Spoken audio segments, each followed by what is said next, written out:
नमस्कार, DD news पर आप देखना शुरू कर चुके हैं हमारा खास बुलेटिन खबर पर नजर। मैं हूं लाल चंद्र सिंह। तो अगले आधे घंटे में हम दिन भर की कुछ ऐसी बड़ी खबरें देखेंगे जिस पर रही है हमारे संवाददाताओं की खास नज़र, और उनसे इन खबरों के बारे में बात करके इन खबरों की तह तक इनको समझने की कोशिश करेंगे। तो चलिए शुरुआत कर लेते हैं। प्रधानमंत्री नरेंद्र मोदी ने आज वीडियो कॉन्फ्रेंसिंग के माध्यम से बस्ती जिले में आयोजित किए जा रहे सांसद खेल महाकुंभ 2022-23 के दूसरे चरण का उद्घाटन किया। ये खेल महाकुंभ एक अनूठी पहल है जो बस्ती जिला और आसपास के क्षेत्रों के युवाओं को अपनी खेल प्रतिभा दिखाने का अवसर और मंच प्रदान करती है। इसके साथ ही खेल को करियर के एक विकल्प के रूप में अपनाने के लिए भी प्रेरित करती है।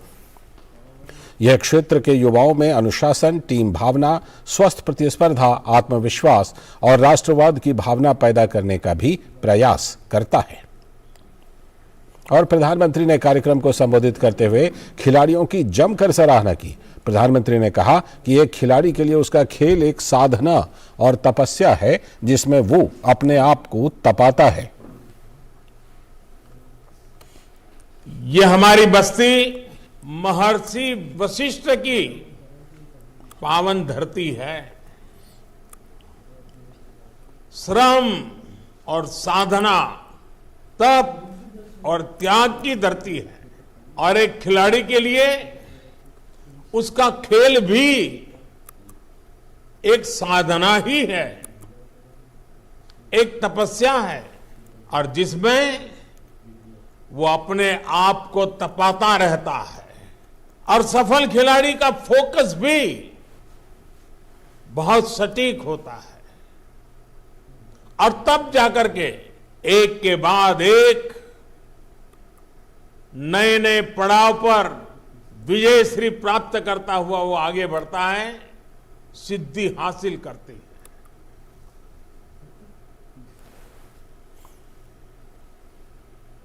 और साथ ही प्रधानमंत्री ने देश में खेलों के प्रति किए जा रहे कार्यों पर कहा कि बीते 8-9 वर्षों में खेल के लिए एक बेहतर वातावरण बनाने का काम किया गया है। एक वक्त था जब स्पोर्ट्स की गिनती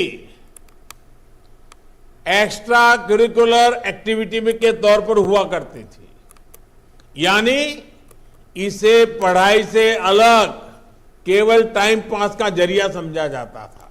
इस मानसिकता से देश का बहुत बड़ा नुकसान हुआ। कितने ही सामर्थ्यवान युवा, कितनी ही प्रतिभाएं मैदान से दूर रह गई। बीते 8-9 वर्षों में देश ने इस पुरानी सोच को पीछे छोड़कर स्पोर्ट्स के लिए एक बेहतर वातावरण बनाने का काम किया है। इसलिए अब ज्यादा बच्चे और हमारे नौजवान स्पोर्ट्स को कैरियर के विकल्प के तौर पर देखने लगे हैं।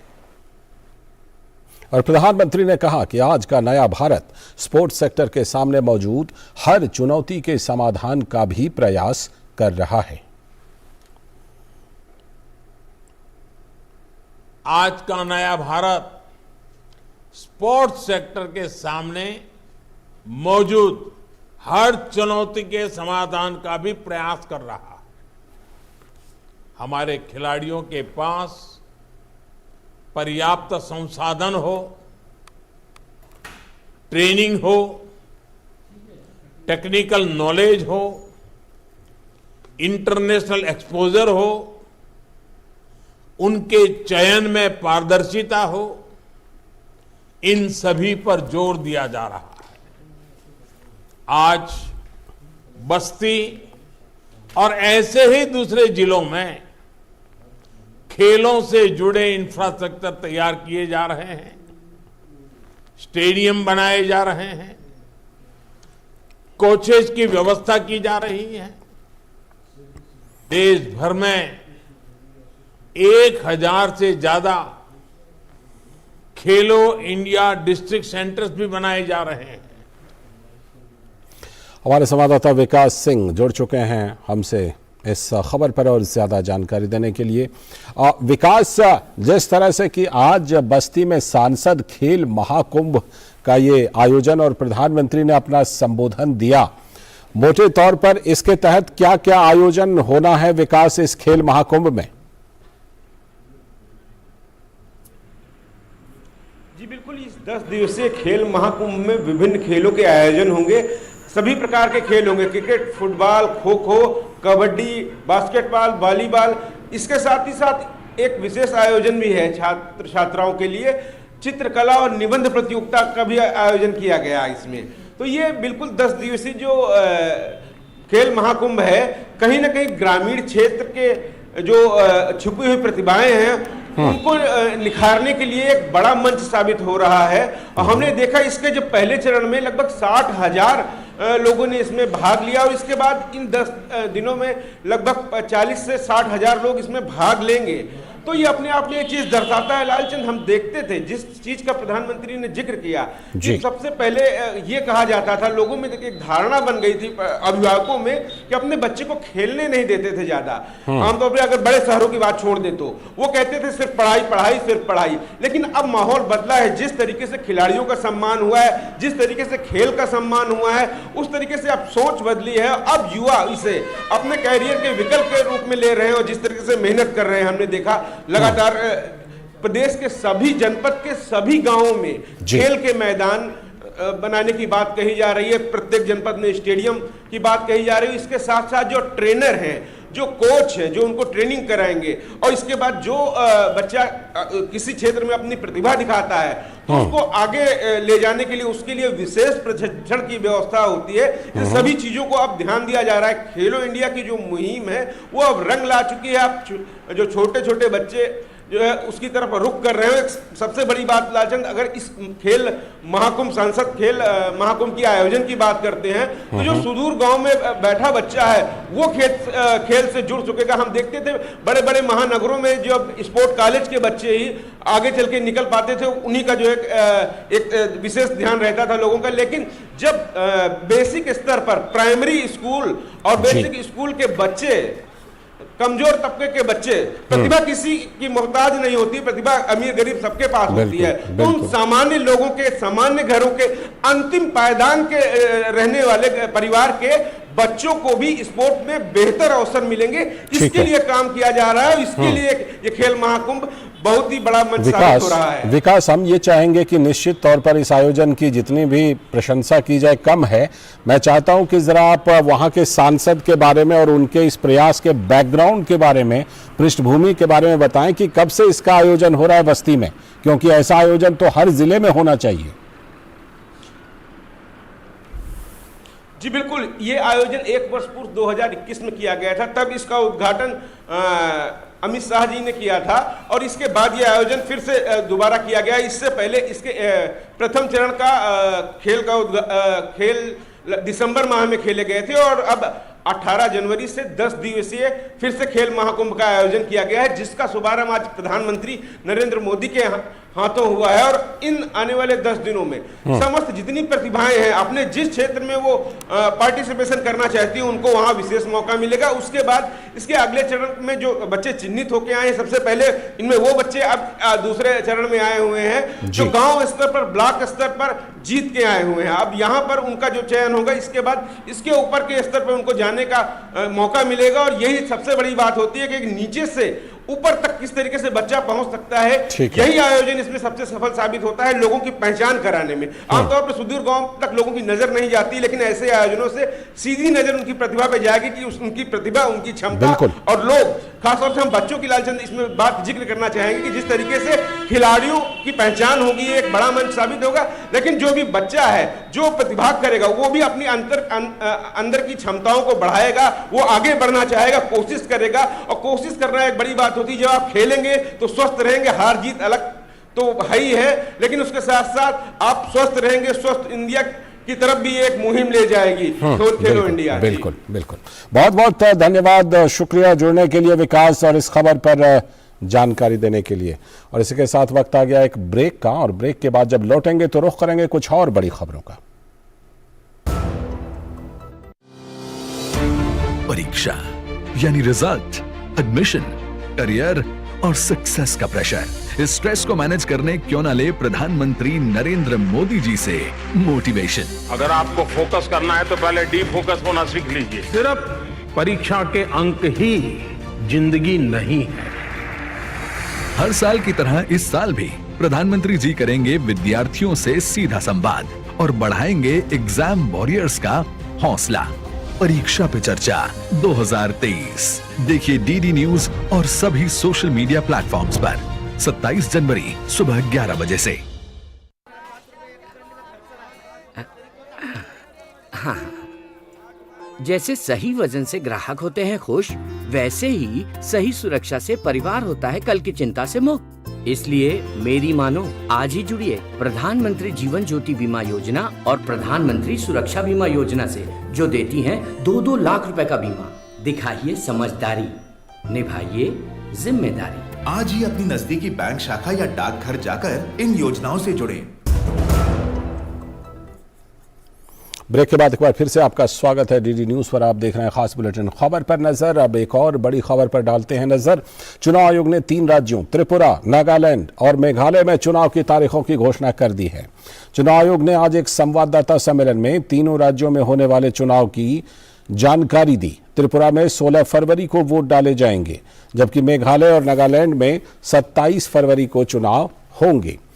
तीनों राज्यों के नतीजे 2 मार्च को घोषित कर दिए जाएंगे। चुनाव की तारीखों की घोषणा के साथ ही तीनों राज्यों में आचार संहिता लागू हो गई है। नागालैंड में विधानसभा का कार्यकाल 12 मार्च, मेघालय में 15 मार्च और त्रिपुरा में 22 मार्च को पूरा हो रहा है। त्रिपुरा में जहां बीजेपी की अकेली सरकार है, तो वहीं मेघालय और नागालैंड में बीजेपी गठबंधन सरकार का हिस्सा है।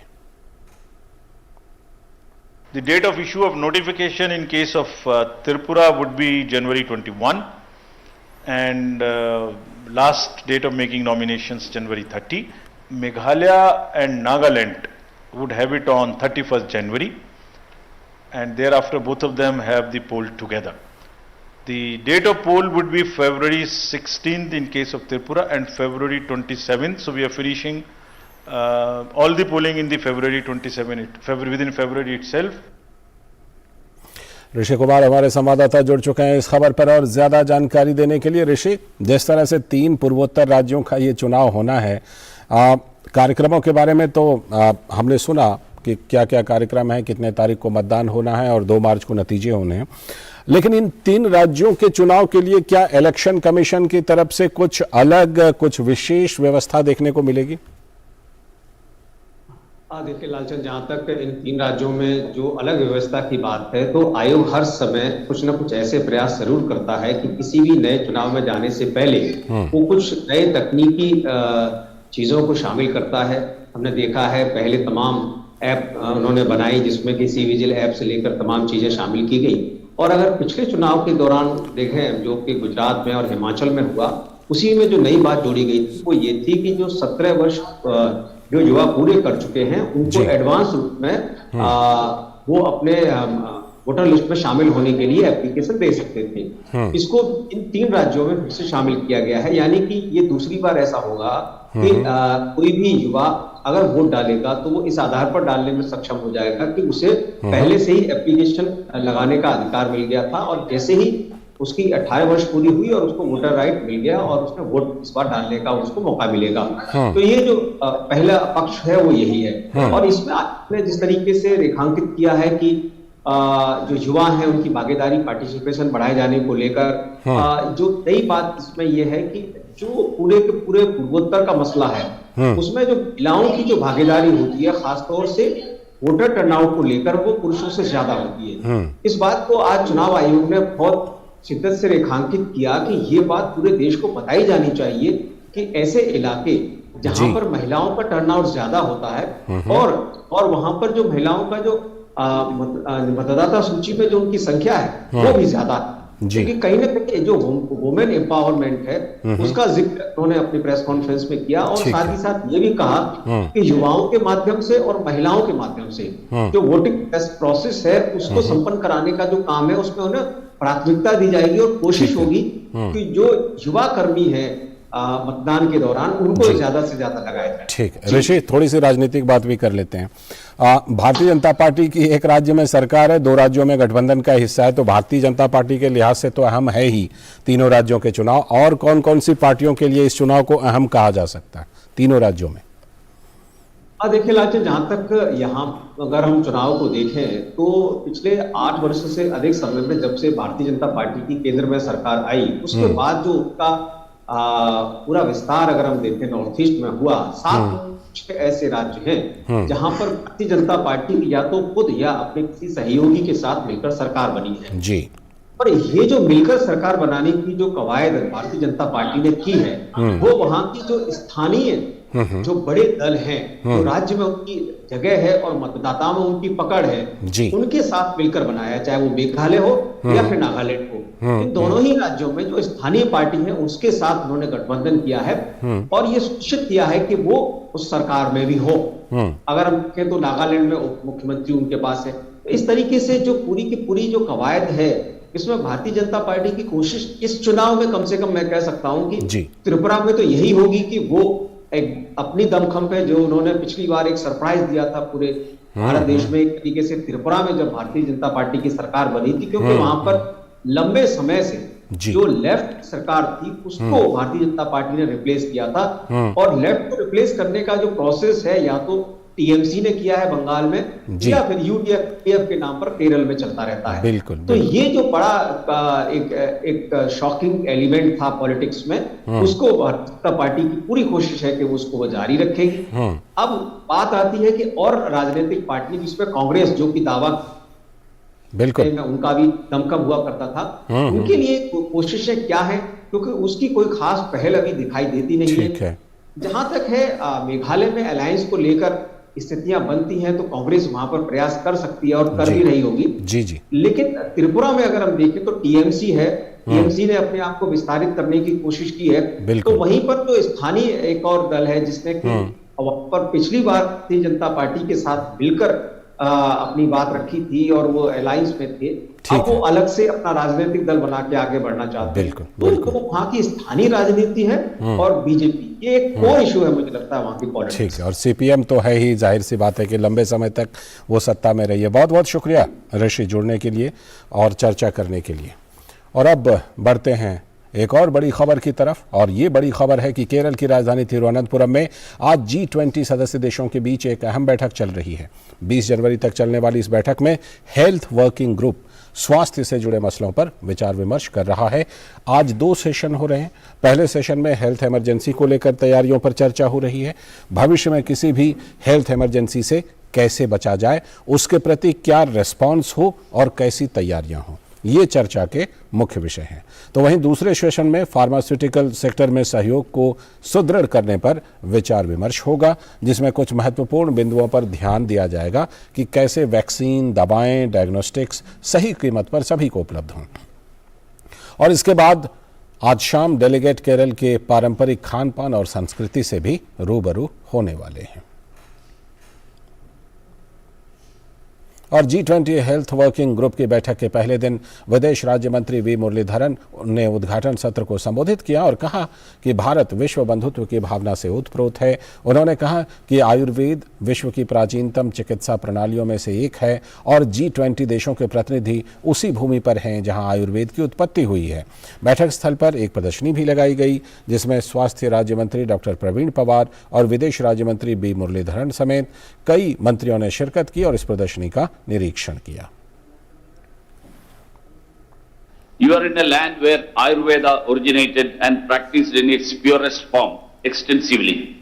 Your visit cannot be complete if you have not encountered or experienced Ayurveda. Literally, Ayurveda translates to science of life.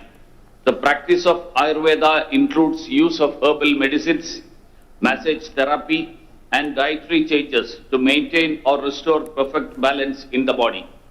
I am confident that after you explore, you will understand why this state of Kerala is named God's own country. और केंद्रीय स्वास्थ्य सचिव राजेश भूषण ने कहा कि बैठक के दौरान मुख्य रूप से 3 प्राथमिकताओं पर ध्यान केंद्रित किया जाएगा, जिनमें स्वास्थ्य संबंधी आपात परिस्थितियों की रोकथाम, तैयारी और प्रतिक्रिया और दवाओं के क्षेत्र में आपसी सहयोग मजबूत करने की जरूरत समेत डिजिटल स्वास्थ्य जैसे विषय शामिल हैं। The challenge to prevent and also to be prepared for future health emergencies and work towards converging, consolidating and translating the learnings of COVID-19. Our attempt should be to harmonize all these attempts into a consolidated architecture.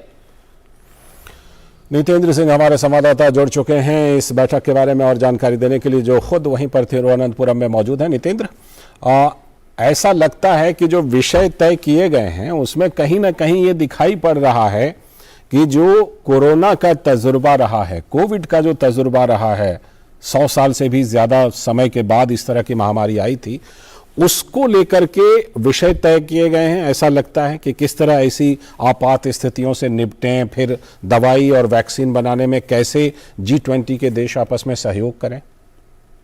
जी बिल्कुल लालचंद जी, बिल्कुल सही बात है, क्योंकि 2 साल में दुनिया ने देखा कि पैंडेमिक का असर किस तरीके से रहा है और सबने ये महसूस किया कि जो हमारी पहले से तैयारी थी वो काफी नहीं है। इसके लिए और भी हमको बेहतर तैयारी करनी होगी। इसकी जो सबक है वो सीखते हुए, क्योंकि एक बात, अगर दुनिया के सबसे ताकतवर अगर कोई देश है और उसने अगर उसके पास टेक्नोलॉजी है, उसने अगर वैक्सीन बनाई, वो भी अछूता नहीं रहा कोविड के प्रभाव से, और कोविड ने उसको भी ज्यादा परेशान किया। तो अगर आप सोचते हैं कि हमारे पास सब कुछ है, सभी संसाधन है और हम तक वायरस नहीं आएगा, तो ऐसा नहीं है, या महामारी नहीं आएगा, ऐसा नहीं है। ये जो सबक था कि जो फ्यूचर में अगर कोई महामारी आती है तो उसको कैसे बेहतर तरीके से एक सिस्टम के तहत उससे निपटा जाए। अगर मान लीजिए कोई रिसर्च होता है, डेवलपमेंट होता है, उसका लाभ जो दूसरे देश है, वो मिडिल इनकम के आय के जो देश है उन तक भी मिले, या फिर जो ड्रग्स है, रिसर्च हो रहा है, जो सस्ती दवाएं वो सबको आसानी से सुलभ हो सके। क्योंकि एक समय ऐसा देखा गया था कोविड के समय में कि कुछ देशों ने वैक्सीन बनाया और उसकी टेक्नोलॉजी को भी दूसरे को ट्रांसफर नहीं कर रहे थे और वैक्सीन भी दूसरे देशों को नहीं दे रहे थे। सिर्फ भारत एक ऐसा देश था जिसने 1 साल के भीतर अपनी वैक्सीन बनाई और साथ ही साथ 150 देशों तक वैक्सीन के साथ साथ दवा भी मुहैया कराई। तो दुनिया ने ये देखा भी है, क्योंकि हम जानते हैं कि भारत में फार्मेसी ऑफ द वर्ल्ड कहा जाता है। सबसे ज्यादा दवाएं जो जेनिक ड्रग्स है करीब 190 से ज्यादा देशों तक भेजा जाता है। 60% वैक्सीन की जो यहाँ बनती भी है और साथ ही साथ निर्यात भी की जाती है। तो भारत का एक इम्पोर्टेंट रोल है। इसीलिए भारत ने जो अपने 3 प्रायोरिटी तय किए, उसमें हेल्थ इमरजेंसी है और फार्मा सेक्टर में कैसे इसकी मजबूती किया जाए, साथ ही साथ जो डिजिटल हेल्थ की बात हो रही है, जैसे भारत उसमें काफी लीड रोल में है। जैसे हमारा कोविन ऐप हो या फिर ई-संजीवनी प्लेटफॉर्म हो, इन तमाम टेक्नोलॉजी के जरिए किस तरीके से जो यूनिवर्सल हेल्थ है, यूनिवर्सल हेल्थ कवरेज आम आदमी तक उसको पहुंचाया जा रहा है। इन तमाम मुद्दों को प्रायोरिटी में रखा है और इस पर काफी चर्चा हुई। आज 2 इम्पोर्टेंट एजेंडे पे चर्चा हुई, अब तक चर्चा सब समाप्त हो चुकी है और निश्चित तौर पे इस पे आगे बाकी के देश आने वाले जो बैठक होगी उसमें एक तरह से आगे बढ़ेगी। चर्चा के बाद खान पान और संस्कृति से भी रूबरू होना है और हम जानते हैं कि G20 की बैठकों में भारत की तरफ से ये खास तौर पर तय किया गया है कि हर जगह की खान पान और संस्कृति से रूबरू कराना है। क्या कुछ खास है, संक्षेप में बताइए। जी बिल्कुल, देखिए बिल्कुल जो कोवलम बीच है केरल के, उसी के तट पे खुले में रात में जो डिनर का आयोजन, रात्रि भोज का आयोजन किया गया है और केरल के जो यहाँ कल के नृत्य है लोकल, वो यहाँ पर परफॉर्म किया जाएगा और जो केरल की जो ट्रेडिशनल खान पान है उसके साथ साथ जो इंटरकॉन्टिनेंटल खान पान है उसको भी परोसा जाएगा।